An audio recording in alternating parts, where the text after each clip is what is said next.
va a cambiar su valor. Si se dan cuenta, cuando el pulmón, ¿no es cierto?, realiza una inspiración, este se expande, ¿cierto? Genera este espacio. Y por lo tanto, el tórax también genera una expansión, pero es menor a la del pulmón, ¿ya? E indirectamente, si el pulmón se expande, indirectamente la caja torácica va a generar una presión hacia el pulmón para que este no sobresalga las costillas y no colapse la estructura. Esto que genera, o este choque que se genera entre la cavidad torácica y el pulmón, es decir, la cavidad pleural que acompaña ambas estructuras, se genera una tensión entre ellas y es por eso que negativiza la presión, ¿ya? El producto de la fuerza que se ejerce entre ellas, ¿ya? Y es por eso que la negatividad aumenta en la inspiración. En la expiración ocurre lo contrario. El pulmón, ¿no es cierto?, vuelve a su forma y la caja torácica se aleja del pulmón ya que no requiere detenerlo más y se genera nuevamente una atracción entre las pleuras, ya entre este espacio. Y por lo tanto, si bien disminuye su negatividad, sigue siendo negativa. Ya por eso siempre va a ser negativa, por esta atracción que se genera entre la caja torácica y lo que es el pulmón. Luego tenemos lo que es la presión transpulmonar, que va a ser la diferencia entre la presión de la boca y la presión pleural, que en condiciones estáticas va a depender de lo que es la distensión pulmonar. La presión transdiafragmática va a ser la diferencia entre la presión torácica y la presión abdominal, donde la presión torácica va a ser negativa y la abdominal va a ser positiva. Y luego tenemos lo que es la presión elástica, que es la que permite que el pulmón vuelva a su forma, ¿ya? Y va a ser la diferencia entre lo que es la presión alveolar y la presión pleural. Entonces, para entender un poquito más las presiones, porque ya las definí, pues ahora las vamos a llevar a los ciclos respiratorios. Tenemos en primer lugar condición estática, que significa no hay entrada ni salida de aire. Por lo tanto, la presión de la boca va a ser cero. No hay entrada ni salida de aire. ¿Ya? Y eso va a ser equivalente hacia la presión alveolar. Como no hay ni entrada ni salida de aire, el alveolo está generando intercambio gaseoso. Por lo tanto, por eso también su valor va a ser cero. ¿Ya?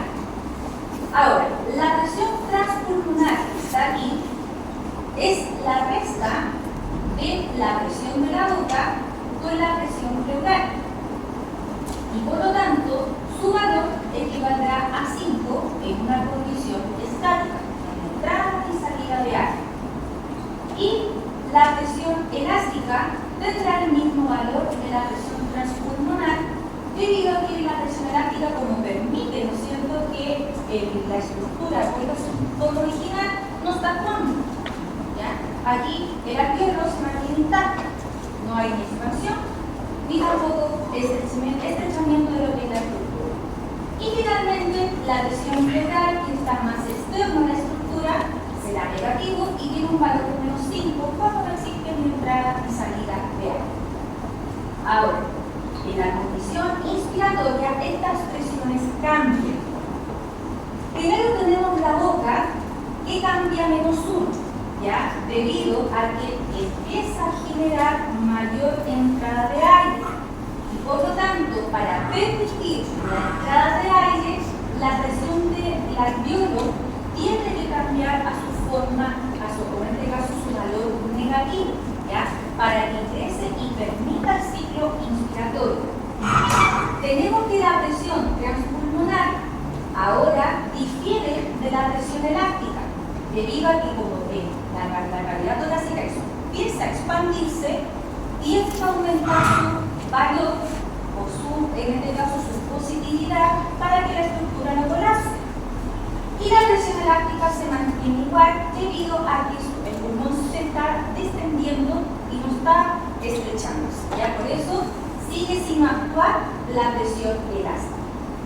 Ahora, si ustedes se fijan, la presión de la boca o la presión alveolar son negativas. Sin embargo, la presión de la boca va a ser mayor que la presión alveolar, ¿ya?